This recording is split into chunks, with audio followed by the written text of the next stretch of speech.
Shakespeare Suppressed, the uncensored truth about Shakespeare and his works, tonight with my guest, Katherine Chiljan. She's an independent scholar who has studied the Shakespeare authorship question for over 28 years. She's a graduate of UCLA with a bachelor's in history, and she became interested in the controversy when Charlton Ogburn, author of The Mysterious William Shakespeare, appeared in a TV debate with a Shakespeare professor.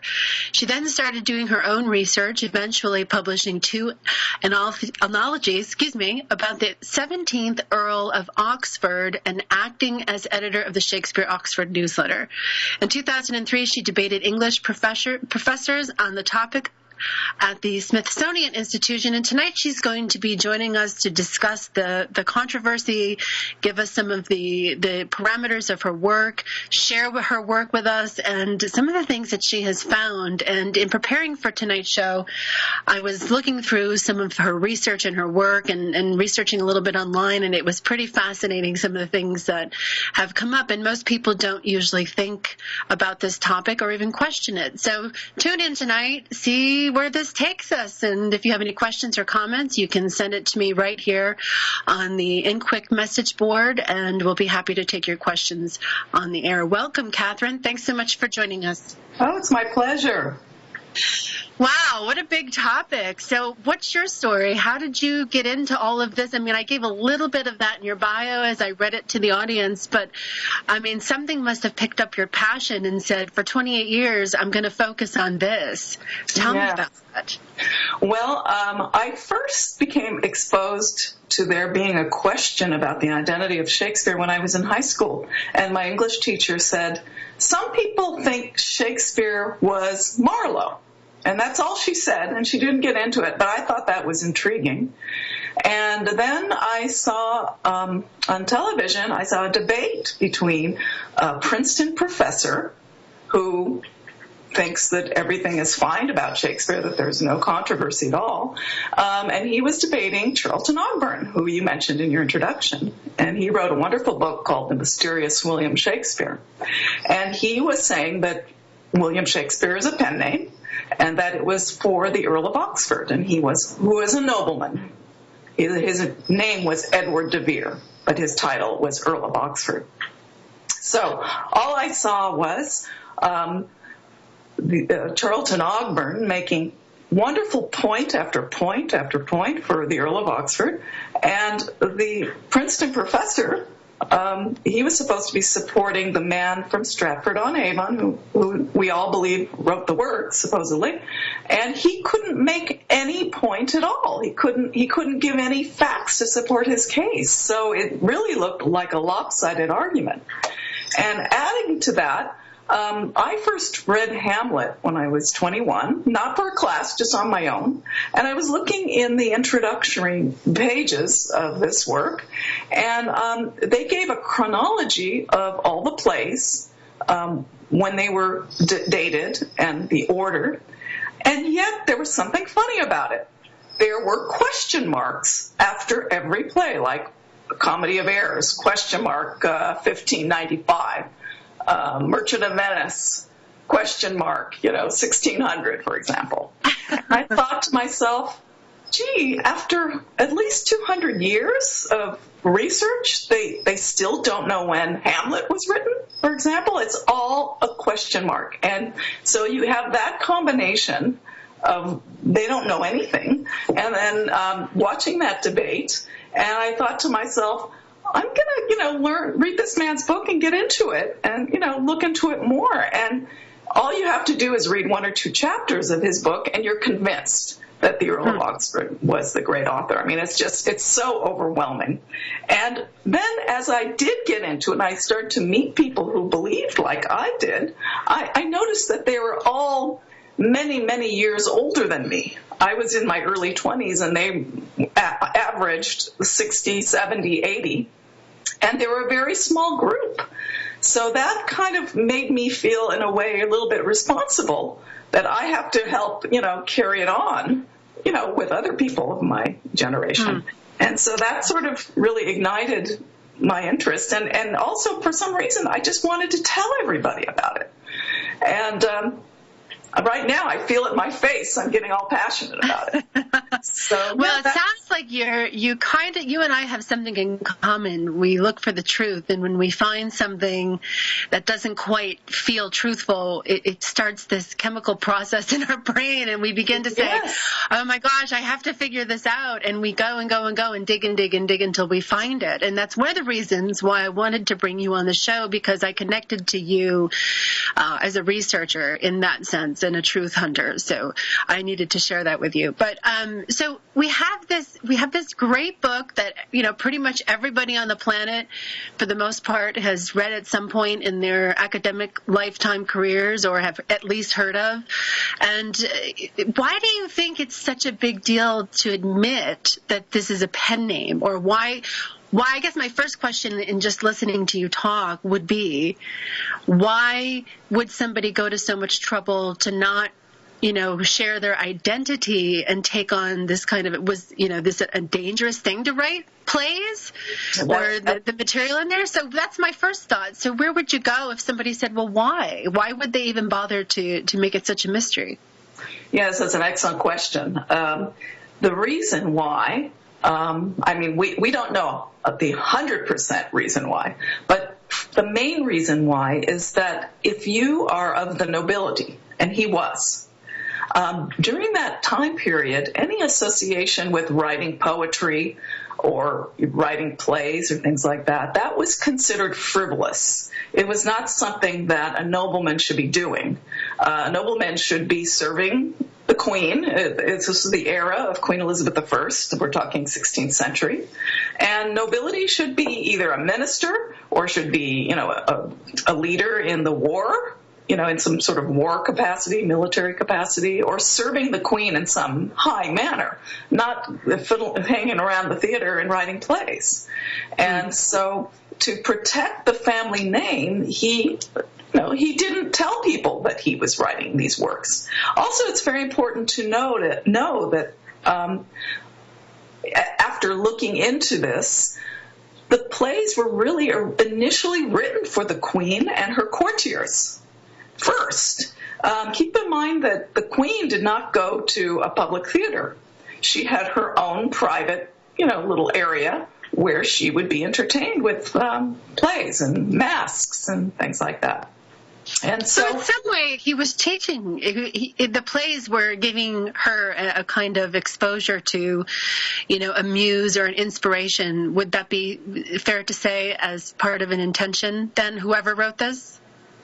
Yes, she loved plays, and we know that she sponsored some. She sponsored an acting company, and I believe a children's company, and we know that she paid another dramatist, John Lilly. We have correspondence between her and John Lilly. So she knew dramatists, and she liked her entertainment. But it was only later that these plays eventually got onto the public stage. And that's when there was a little bit more interest in who he was. But contemporaries were keeping it quiet. And I think because they knew he was a nobleman and they were respecting his wish. Now, that is during his lifetime. Okay? During one's lifetime, one does not kind of let on about this, and certainly does not publish. Because if you publish, it means that you need money. You need to write for money, and that's a very low class thing for somebody who's at the upper echelon of society. So, however, the one little hitch is, after one dies, it's okay. Once you're dead, your friends or your families would be fine to go ahead and publish your works with your name on it if you were of the nobility. But that is really the crux of the issue, is that the great author, who was a nobleman, did not get that courtesy. And the real question is, why? Why, when he died, no one said a word? There's something in the air at that point that's problematic. And because of that, that led to a mistake as to who he really was. Because meantime, there's another man named William Shakespeare from Stratford-upon-Avon. And the pen name William Shakespeare and the Stratford man, Shakespeare, their two identities got mixed up. And today we are celebrating the 400th anniversary this year of the Stratford man's death. But he was not the true author.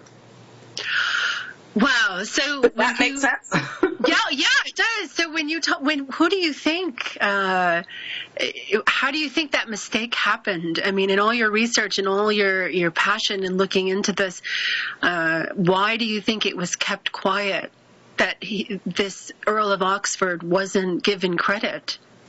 Yes, I think it was political. You have to read Shakespeare's sonnets in a certain light, where he seems to be praising a young man, but in royal terms, and as if he were a prince. And the only way you could have been royal back then would be as the Queen's child. And it seems to be that he's indicating that this young man, who most Shakespeare scholars believe was the Earl of Southampton, that he was the Queen's child. It seems to be that was the great author's point of view. Whether it was right or wrong, that was his point of view. And when these sonnets became published in 1609, I believe that created somewhat of a crisis for the current king who got the crown. It was King James of Scotland. It did not go to this fair youth, this young man that Shakespeare praised in the sonnets. I think it has something to do with that. You think there was something going on between who was his inspiration really behind the actual work? For the Shakespeare sonnets. So that's, not the plays, but I would say, because the sonnets were 154 poems, and they were mostly written in the first person, where he's really talking deeply about himself and the people that he loved. And there seems to be a very close connection between the fair youth that he describes and himself. But anyway, you have to... Was it like a lover situation? Do you think maybe it was like a gay lover kind of situation where he was hiding it? That is one theory that's been around since, a few decades. But I believe truly that it was a father and son relationship. That's the way I read it. Okay. But I mean, it's theoretical. And of course, what I just told you is theoretical.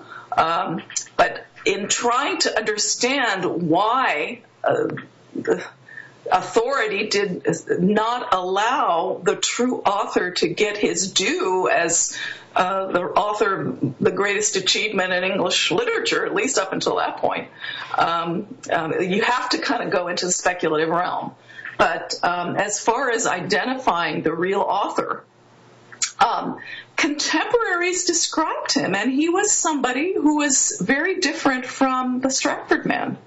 And, we can get into that if you want. Yeah, sure. Yeah. So outside of London, Stratford-upon-Avon has the greatest draw of tourists in England because it is known as the birthplace of the great author William Shakespeare.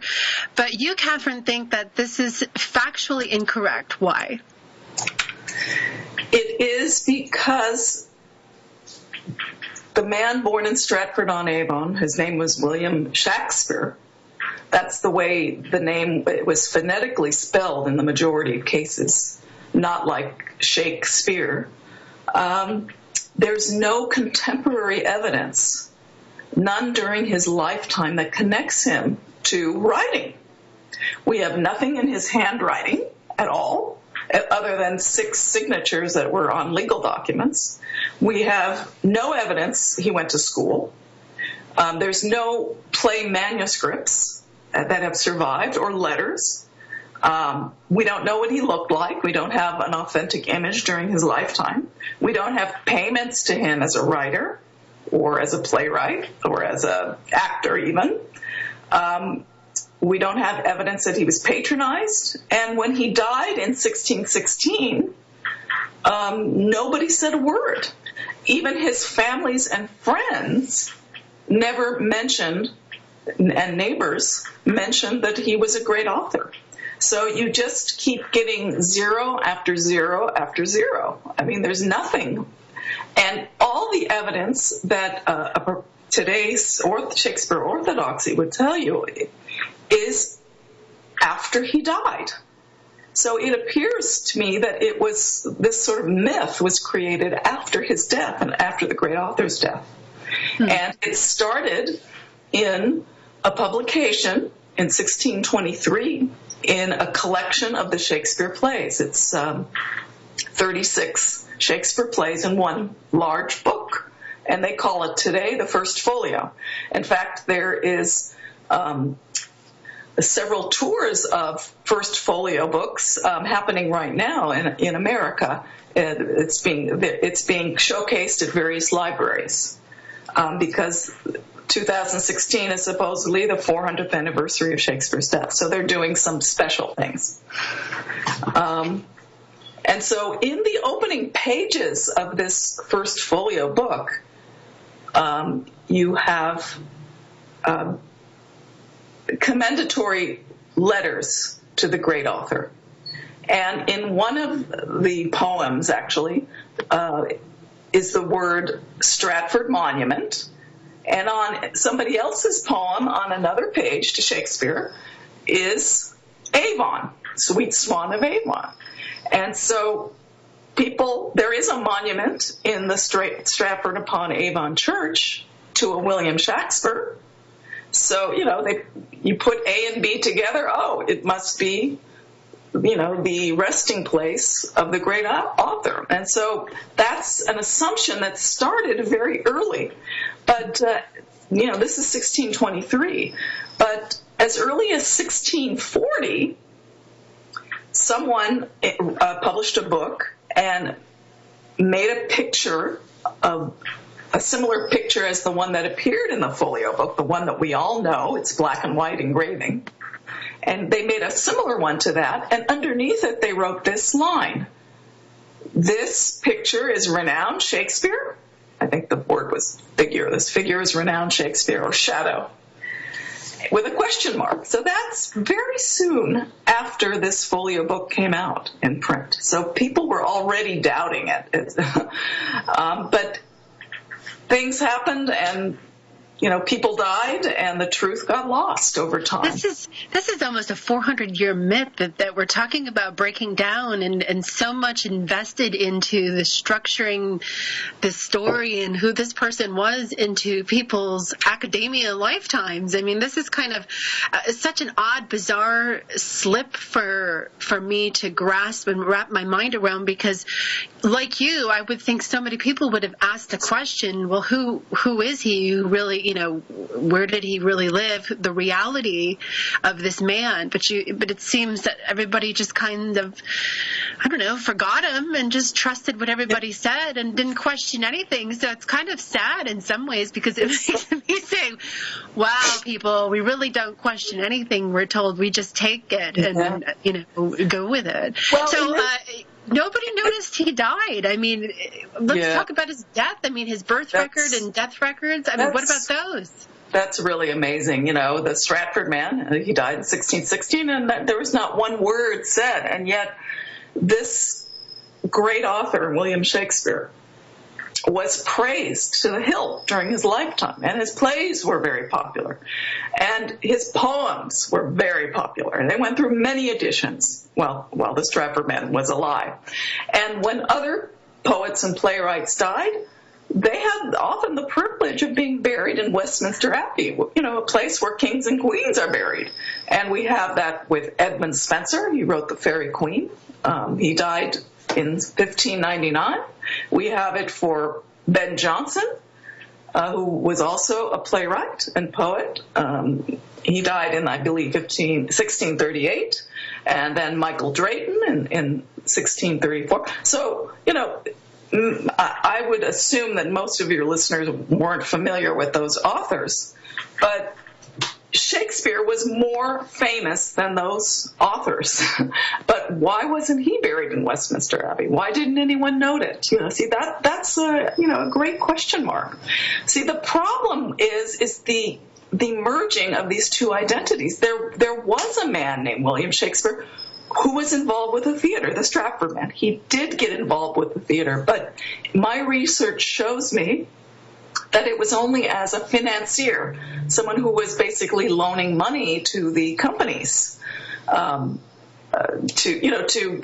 advancing them money, maybe perhaps to buy props or costumes or things like that, because they didn't get paid until sometimes a few months afterwards for the private performances. So he could very well have just been pretty much, a banker for acting companies. And also he was a theater shareholder. So, again, it's kind of the business end of the theater. But absolutely, 100%, there is no evidence during his lifetime that he was a writer. And that is a fact that the professors today, they don't seem to notice or care about. Well, that's a whole other show, I think. Yes. I don't know. But I guess that my mind keeps asking the question, well, okay, so we have this strange thing, this enigma, this kind of mystery here. Well, what was again, I keep going back to the content. Is it something that was in the content, or was it more about the rank of the author and wanting to be secret?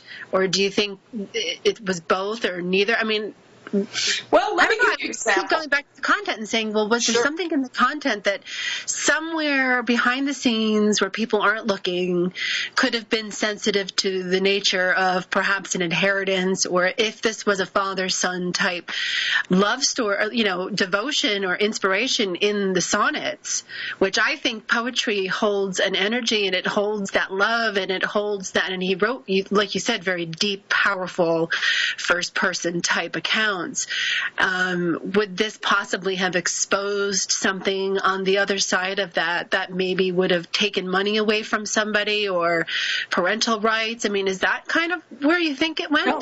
Well, I believe it was political. I believe that the young man that he loved was actually a child of the Queen, and he was a potential successor to the throne.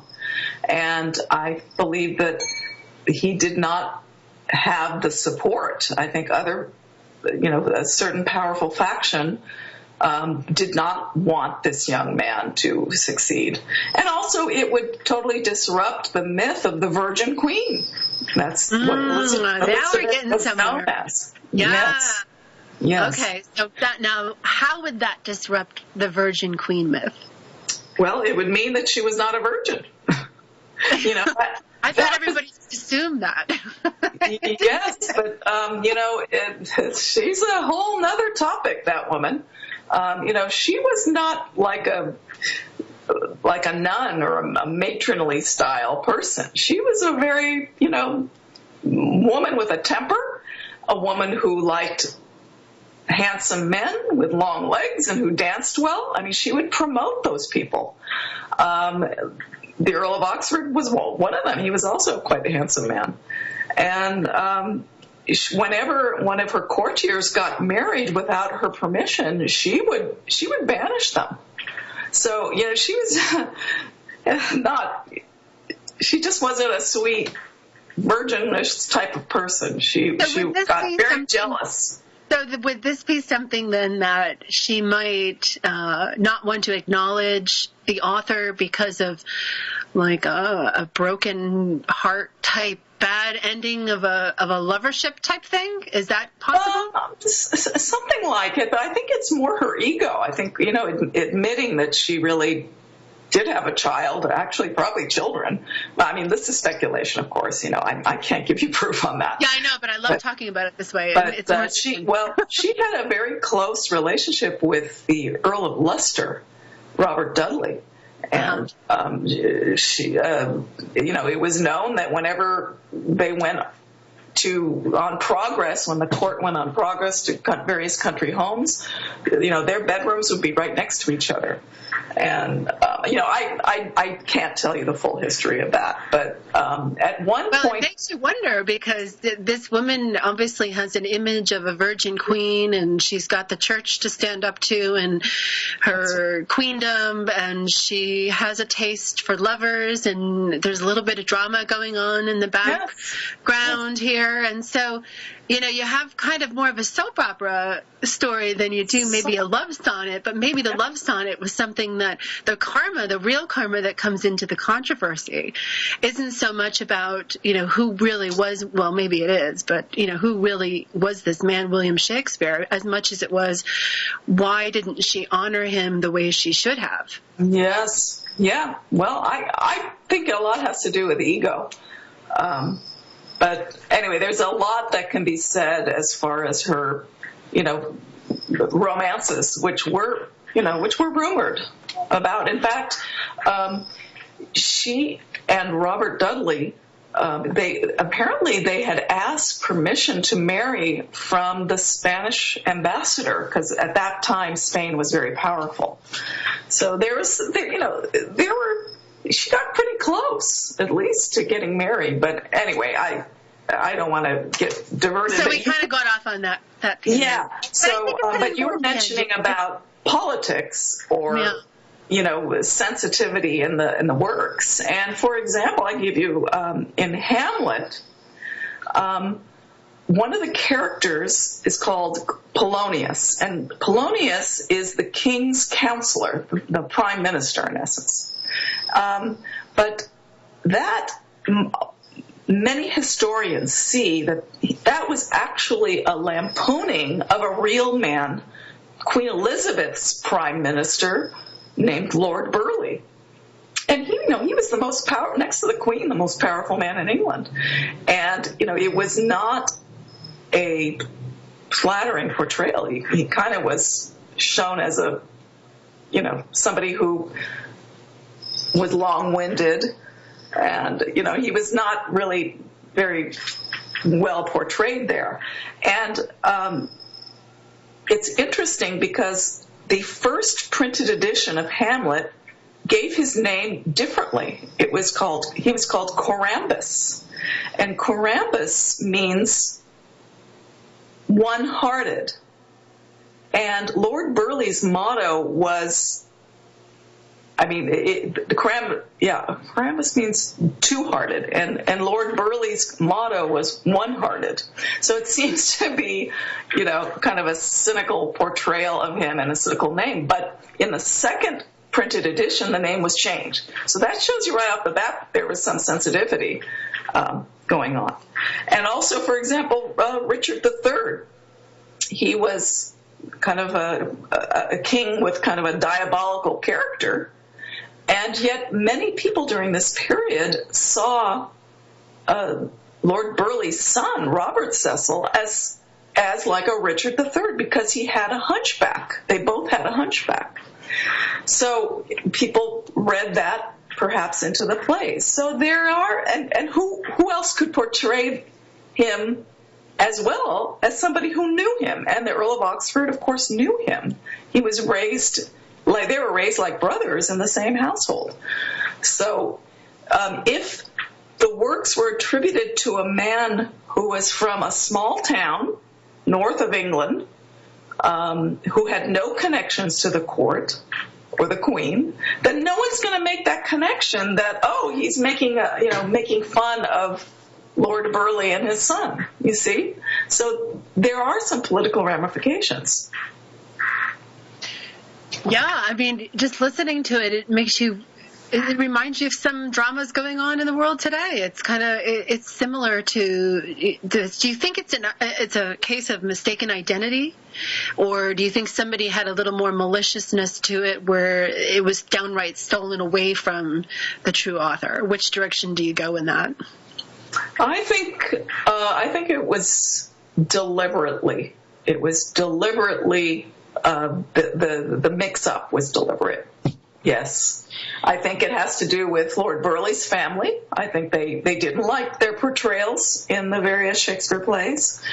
And also I think because of the succession, when King James did become the King of England, he was already the King of Scotland, but when he also became the King of England, of course, everybody at first, all the noblemen were very excited to have a new, king on the throne. But a couple of years after, 3-4 years after, they were kind of, I can't say they were turning against him, but they didn't really like him as much, and for various reasons. So it could be that he was a little paranoid, and, and he maybe was a little bit concerned about this prince, this quote-unquote prince, that maybe the power makers may want to, get rid of him and go for the prince, So I think you have this dynamic going on. So. Well, I was talking to you before the show for a moment, and I was telling you that I was given a copy of The Great Cryptogram by Donnelly recently, and not making the connection until an absurd timing, I realized that this book that I had in my collection was really relevant to what we were talking about tonight, and I was really grateful to have this conversation, because when I was given this book, I was explaining that the Shakespearean mystery type was really one of the first documented conspiracies. And being a radio host in alternative radio since 2005, one of the things I have talked about a lot is conspiracies, whether they're political or otherwise. The conspiracy thing we think is kind of a modern day military-industrial complex thing. But when we look back at something like this and it gives us some context in history, we begin to realize that, let's go read the first one that was ever published. I'm sure it's not the first one that ever happened, obviously, but the first one that was ever really kind of put out there as an official conspiracy theory type book, and reading it and kind of fingering through it, because it's a big book, and looking through it, it really does give you some incredible things to think about and ponder on some of these things. And so it also hints at it being kind of like a secret book, like there was a encoded meaning into whoever Shakespeare was, his work, and as people were watching it, they were getting kind of opinions and comments and remarks on that timing, other things going on like social and political, which I'm sure would be, because most artists put in some kind of context like that into their work, whether it's obvious or not. It's usually an energy that's there. So being a woman and being so interested in this topic for 28 years, I'm curious how your intuition and your synchronicity guided you through some of this work. Can you talk to us a little bit about that? I'm not an expert like that, but I do, believe that there are things like that. I have to say that once I was in an archive in England, and I was looking at a letter written by the Earl of Oxford, who I believe was real Shakespeare, and I kind of just put my finger on his signature, because I thought, oh my God, maybe I'm the first one to touch it after he wrote amazing. This 400 years ago. Oh, and wow. As I'm thinking that, I suddenly felt heat come through my finger. Huh. And, I'm not that imaginative that I would think that such a thing would happen. But it was funny. I subsequently read a book by Nathaniel Hawthorne. I forgot the title, but he mentioned the same thing. Of course, he was writing a fictional book, but I'm wondering if that's, a kind of a sign to, carry on and do what you're doing. But yeah, I've had a few experiences like that. I don't know if that was really your question. Oh my gosh, of course that was my question. That was great. I mean, for someone like me, some of my listeners know this story. I went to Yale University in 2013 and had permission to handle the Voynich manuscript. Oh, wow. Yeah, so I can totally relate to your story just now about touching the book and feeling some kind of energetic transfer, if you will. Oh. And so I've had firsthand experience with what you just explained to a different degree, different book, different meaning, but it changed my life. Wow. And, so when you just shared that, I said to myself, gosh, it's like she just explained almost like a paranormal type energetic transfer that I've heard other people describe in similar ways with other type artifacts. Yes. That's so fantastic. It wouldn't surprise me one bit if you've had some kind of soul calling to do this work. Nobody spends 28 years researching a mystery unless there's some kind of real heartfelt passion into it. And maybe that was kind of like a spirit way of connecting with you in this lifetime to help solve this mystery, to bring it to people, to do shows like this, to talk about it. Because when I first looked at the topic, I said Shakespeare. Well, are we going to be able to fill an hour and talk the Shakespeare stuff? Well, then when I started to really look through what you were presenting in your work, and I said, gosh, this is great. This is like the original conspiracy theory. I should call Alex Jones and say, hey, have her on the show and talk about how it relates to all of the stuff, But yeah. Well, let me say that the Earl of Oxford, who I believe is the real author, he was, it was said by somebody that he tried to call up spirits. He was, I don't know if you've heard of Dr. D. Yeah. He was a well-known astrologer during that period, and he was associated with Dr. D. And also, if you look at the Shakespeare plays, there's ghosts in Hamlet and Richard III, and there's witches in Macbeth. So he was into that as well. So you're talking about John Dee, correct? Yes, John Dee. Well, John Dee, this is interesting because John Dee was one of the many people who actually held the Voynich manuscript for a period of time. Oh, I don't believe. John Dee's books just came out onto display in London on January 20th, which was the beginning of a 5-planet month-long alignment, which ends, I believe, on February 20th, somewhere around the 19th or 20th of this month. So it's interesting because when I was looking into John Dee and his relationship with the Queen and the astrology and what magic is in the Voynich manuscript, there was a kind of intuitive pull to really look deeper. So when you were talking about Shakespeare and the fact, I just think there's more going on. I mean, even just as a woman and sitting here in my curiosity and my intuition, and this is nothing against men. I'm not saying you can't do it. I'm just not one, so I don't know what it feels like for you. But for a woman to sit here and feel this, it's almost like a light bulb goes off and you say, well, there's got to be a reason why. So I can totally see how you got fascinated with all this. Now, the occult stuff, do you feel that this was an invocation to really, if he was into that belief system and he was doing the invocations and he was doing the practical magic, there's no way I can say pretty confidently that would be somewhere in the context of his work. Do you see the occult come out in a lot of his symbolism or the things that he talks about? Do you see that for yourself in your research? Well, just when you look at the plays, you do see influence of ghosts and witches, and like for example, Hamlet, he spoke supposedly to the ghost of his father, and the Earl of Oxford lost his father very young, when he was 12 years old. So it kind of makes sense that he would, probably yearn for his father, but. Yeah, I can't say more than that, Yeah. Well, maybe in yearning for his father, he was writing about a father-son relationship to kind of go into that a little bit and be some healing work there. So fast forward to 2016 here. Here you are in the middle of the world now. How does this work serve you in your everyday, practical, modern day world? How has it changed your interaction with the rest of time, space here? I don't know how else to word that question. I'm sorry, it just kept coming out. Well,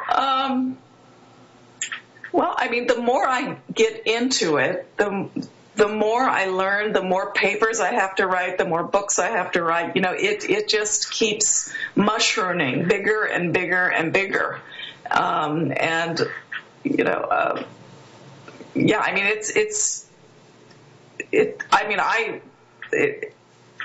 I work in the jewelry business. You know, I have a day job, but all of my other thoughts are on this and this man. And sometimes I talk to him. I own one of his portraits, and I feel very close to him. I don't know how else to answer the question. You have like a connection. Do you believe in past lives? I'm sorry? Do you believe in past lives? I think there's something to it, yes. I think it's possible. Do you think that you're connected to this saga through a past life? I think it's possible. Yeah? Yeah. I'm wondering, you know, any hints or something in particular about different, clues that you may have felt more connected to in that sense throughout your years of looking through this? No, I can't say it, but I do feel close to him. That's all I can say. I feel like I'm having a dialogue with him. You know. Wow. Well, I spent the night. It has been guiding me a little bit, I feel. I think so. But you're a medium. Is that something that you could maybe tap into? Well, what I thought of when I was asking you that question, I had spent time in Nikola Tesla's room at the Hotel New Yorker in New York City back in October of 2014, September. Actually, it was the end of September because it was over the last blood moon lunar eclipse of a 4 blood moon eclipse cycle. Yes. And I chose to spend it inside Nikola Tesla's room. I started 2 paintings inside the room. One of those paintings is here in my home in New York, and the other painting is in Ireland. And so I had this extraordinary experience in Nikola Tesla's room, and I really felt like I was connecting to him and having a dialogue with him, and it continued on into my dreaming. And when I came out the next day, I left, and I only spent one night there. I just had to do it. I was called to do it. I felt like I could have written an entire book on that experience, and it's still percolating. I haven't quite put that together because it's not time yet. But so when you were talking about I have a connection to him, I feel that he speaks to me. I really think that there's certain levels of consciousness and intellect that survive death and is able to come back in and play into our world, if you will, that we're in now, and interact in certain ways. So I don't think that the topic of paranormal interaction, or just like John Dee or Earl of Oxford, if they were, doing that esoteric occult type work, I mean, surely they believe that too. So if they put something into the sonnets or into the plays or something that was invoking that within a consciousness that was watching, it's really no different than watching a mega ritual happen on CNN, where they're using all kinds of symbolism and numbers and numerology and meaning to kind of brainwash mass minds at the same time with a perspective. So I think that you're doing really important work, and the context of it might seem like it's out of context for now, but I don't think it really is. I think it is in context. And the more you go back to these types of original conspiracies and read how people broke them down to kind of observe them gives you a different perspective than what you might get online on the internet today. Somebody took the time to write a few thousand worth of pages here in this big thick book I'm sitting next to. And if you really take the time to read through the whole thing, you get a really interesting perspective on how to break down information. And we can then apply it to pretty much anything we want, whatever, That's true. grabs your attention, and you can go into it. And we have so many things and so much technology at our fingertips. We have a much easier time doing it than back in the 1800s or earlier, where people had to rely on different means of communication and connection than they do now. So that's a rant, by the way. Good job, Katherine. Yeah, well, if all time is at once, then, he must be alive too, Yeah, somewhere. I mean, we have all this multi-dimensional universe. Some people say, yeah. Well, I mean, they certainly believe that, some of the heart of esoteric material and, even paranormal, it has to do with the belief of what you see right out your eyes is not all that exists. And so once you accept that reality, you begin to perceive, again, information in a different perspective, which maybe after listening to tonight's show, everybody, you might have thought that this was going to be a boring show on Shakespeare, but hopefully it stirred some muse and inspired you to go out and take a look for yourself and maybe get a copy of Katherine's book and, do a little bit of looking on different multidimensional levels to see, well, here's a case study. This woman spent 28 years of her life and still continuing to speak for it.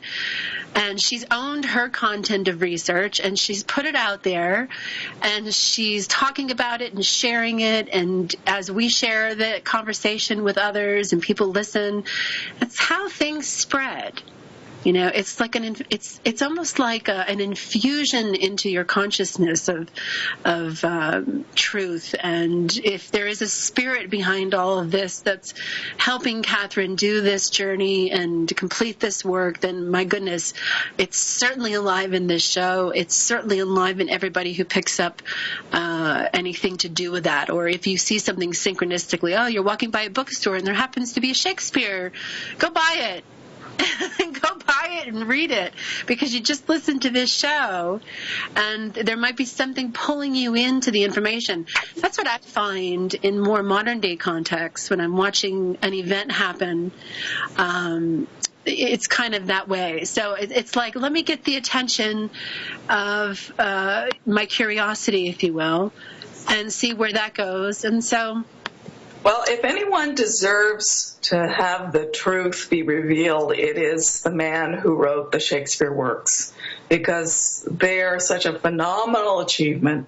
He not only created the most wonderful characters in the world, but he characters that live in us, like Romeo and Juliet and Hamlet, and we speak his words daily, expressions he invented. And, for example, he created over 2,000 words. How many people can say that? We're speaking his language today. Yeah. And also the man himself in the sonnets, he lamented the fact that he would not be known. He knew it. If you read, like, for example, Sonnet 81 to the fair youth, and he says, "From hence your memory death cannot take, although in me each part will be forgotten. Your name from hence immortal life shall have, though I once gone to all the world must die." So that doesn't sound like he's very happy that he is probably going to be anonymous after his death, after all he achieved, writing almost 40 plays of the most incredible poetry and beautiful musical language, and no one will know him. And people who do know him, do know the real author, are going to get so much more out of reading the plays. They're going to come alive. So if you like Shakespeare already and you get a biography, like, for example, Shakespeare by Another Name by Mark Anderson, you read a biography of the Earl of Oxford, they're going to come alive for you, too. Well, something to think about for sure. So you have some new contributions to the Contested Year. Tell us about that. Yes, Contested Year is a critique of a book by James Shapiro called The Year of Lear. And one of the main contributors of the work kind of started to read the Year of Lear, sorry, and he kind of came across several errors in some of his statements, and he thought, gee, he's a well-known English professor. Why is this work, not the top, for example? And so he just read through the rest, and he saw more and more. And so he said, let's critique this. So for each chapter, he gave it to several people who believe, like me, that the Earl of Oxford was the author and that Shakespeare was only his pen name. He was not the Stratford man. And so I was one of the people who contributed to critiquing a chapter. And, it's I don't feel good about having to critique, an English professor, but, they should be corrected if they're not saying, accurate or qualifying themselves in their statements. Yes, they should.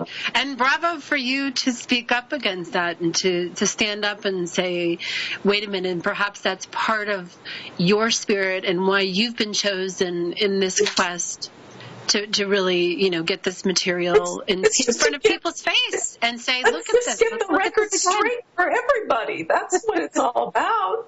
Let's get it straight. Let's not just go by, well, we think he may have done this, or it's probable that he wrote it this year. He did, that's really what most of the statements, can be like.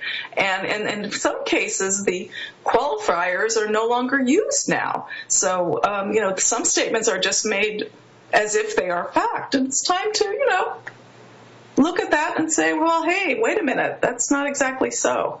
So that's what we wanted to do in this book.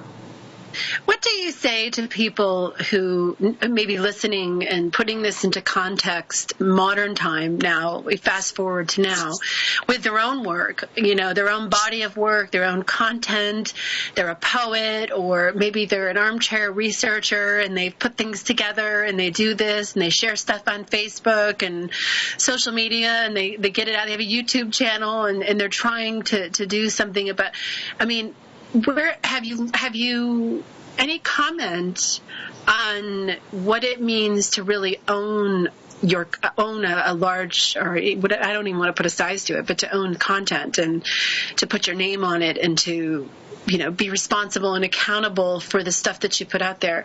We're about the end of the show, so I'd love to close on your thoughts to how people can better, to use this kind of example of what we've been talking about to better own their own content. I'm not exactly clear how do you mean better? If somebody were to write 40 plays today, we'd have lawyers and copyrights and, there would be a paper trail for sure.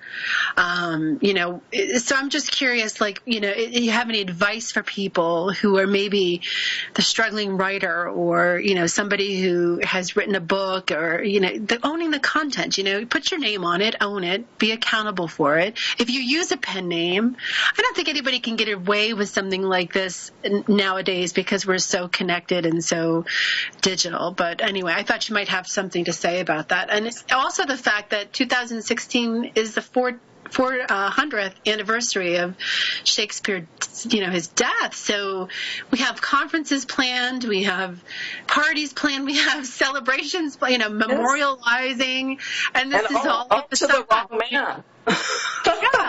That's the problem.